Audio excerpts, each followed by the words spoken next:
pagi semuanya dan salam sehat. Kembali lagi berjumpa dengan Ibu Sulaban. Nah, mari kita belajar tentang tematik yaitu tema 4 berbagai pekerjaan, subtema 1 jenis-jenis pekerjaan, pembelajaran 5.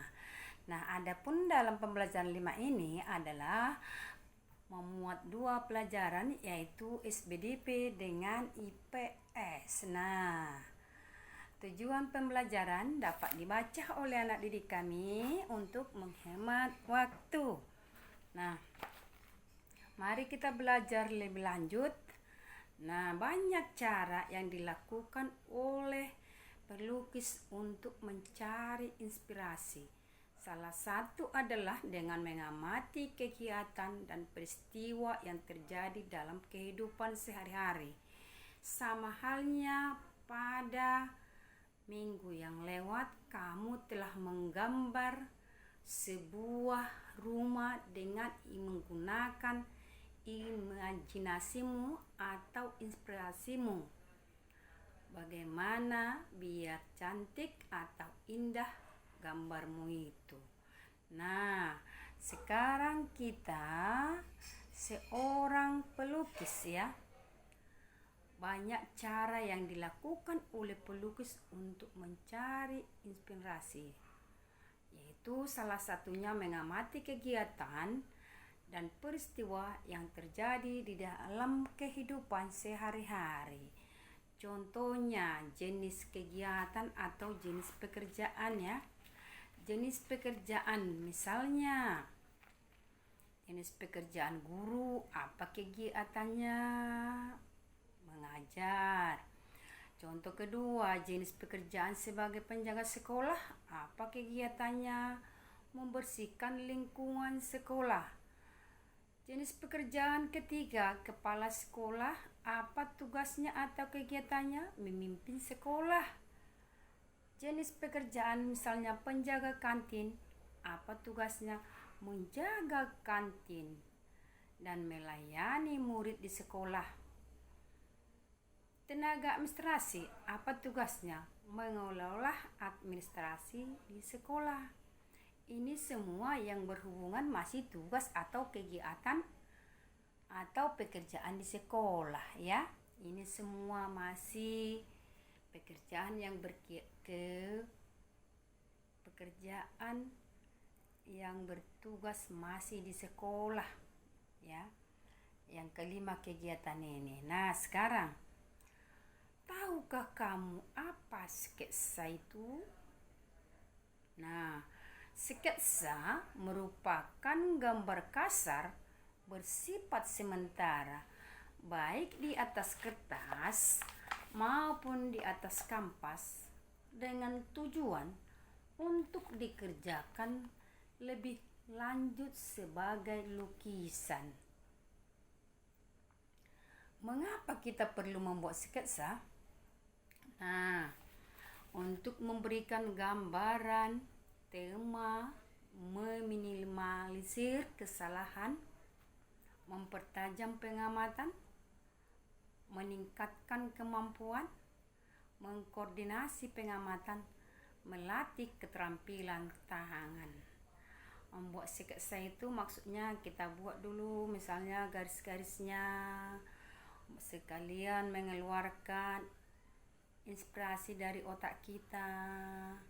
Nah, baru setelah kita buat nanti, setelah siap kita buat garis-garisnya, baru kita tebalkan, baru kita berikan dengan cat warna.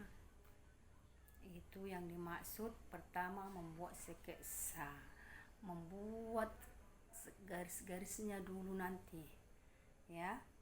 Nah, aturan yang perlu diperhatikan dalam membuat sketsa adalah pertama, membuat kerangka gambar yang terdiri dari garis-garis vertikal. Vertikal maksudnya lurus ya. Sedangkan horizontal adalah ini ya, ini. Vertikal lurus ke atas, horizontal ini ya. Diagonal garis tengah ya, garis tengah atau garis melengkung secara tipis-tipis, menggambar garis sekundernya ya, garis-garis tambahannya ya. Ini menebalkan garis-garis sketsa yang sudah benar. Itulah tadi ya. Setelah kamu buat tadi, baru setelah siap tipis-tipis kamu buat tadi, kamu lengkapi semuanya, baru kamu tebalkan garis-garis sketsa yang sudah benar tadi, yang kamu buat tadi.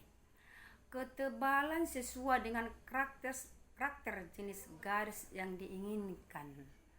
Nah, coba perhatikan. Gambar pertama, tahap pembuatan sketsa gambar, ya kan? Pertama dia hanya masih menggunakan dia garis-garis kecil, garis-garis tipis-tipis. Kedua, baru garis-garisnya itu ditebalkan. Tahap ketiga, lihat, sudah diwarnai, diberikan cat untuk gambar ketiga. Nah, tahap pewarnaan berarti gambarnya sudah selesai diwarnai dengan rapi.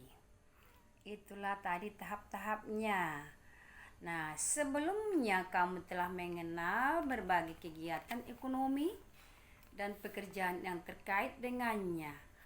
Kamu akan menggali informasi lebih lanjut tentang kegiatan ekonomi yang ada di sekitarmu, serta pekerjaan yang terkait dengan kegiatan ekonomi tersebut.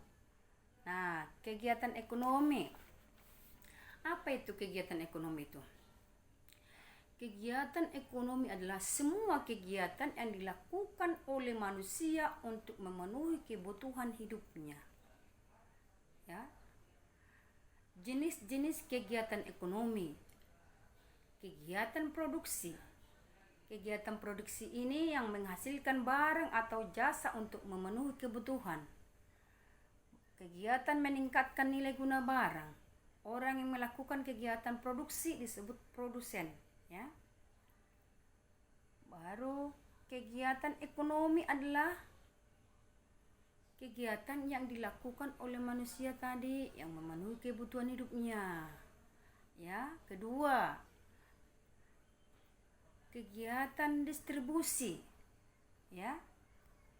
Pertama tadi kegiatan produksi, kedua kegiatan distribusi. Apa itu kegiatan distribusi itu? Kegiatan distribusi, kegiatan yang menyalurkan barang hasil produksi dari produsen kepada konsumen. Ya.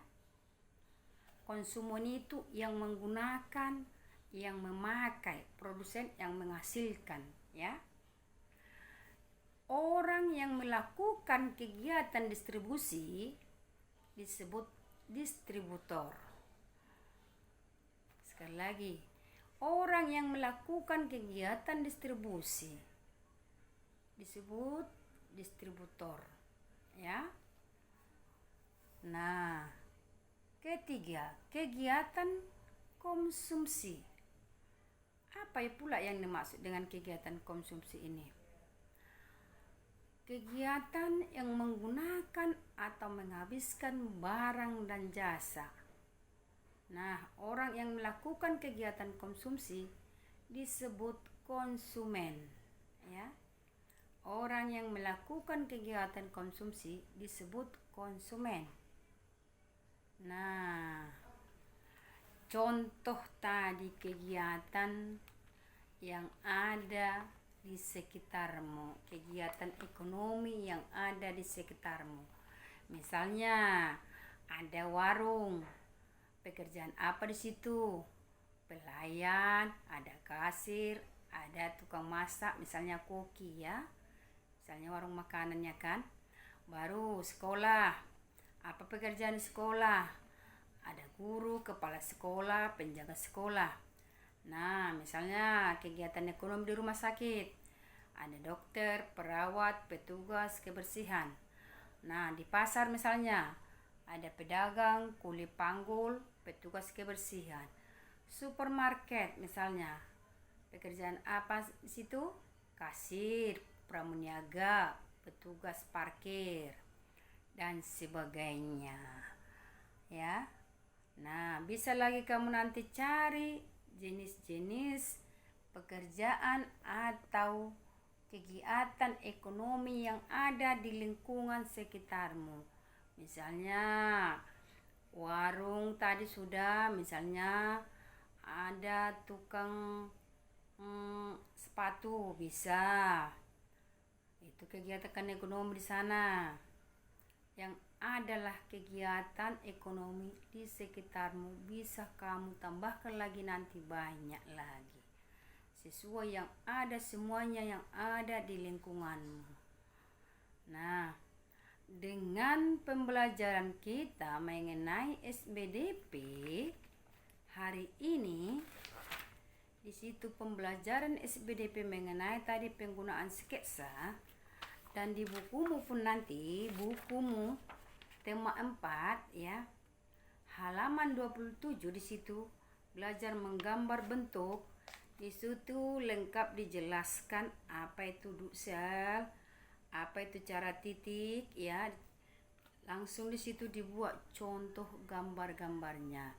Bisa kamu baca nanti agar kamu lebih paham. Jadi nanti misalnya ada apa itu pasar, kamu harus tahu menjawabnya. Apa itu pasar itu? Pasar itu adalah tempat bertemunya penjual dan pembeli. Ulang sekali lagi ya. Pasar itu adalah tempat bertemunya penjual dan pembeli. Nah, di pasar itu kamu bisa membeli barang kebutuhan sehari-hari. Misalnya makanan, pakaian, perabot, bahkan barang elektronik. Nah, itulah pembelajaran kita pada hari ini. Sekian dan terima kasih.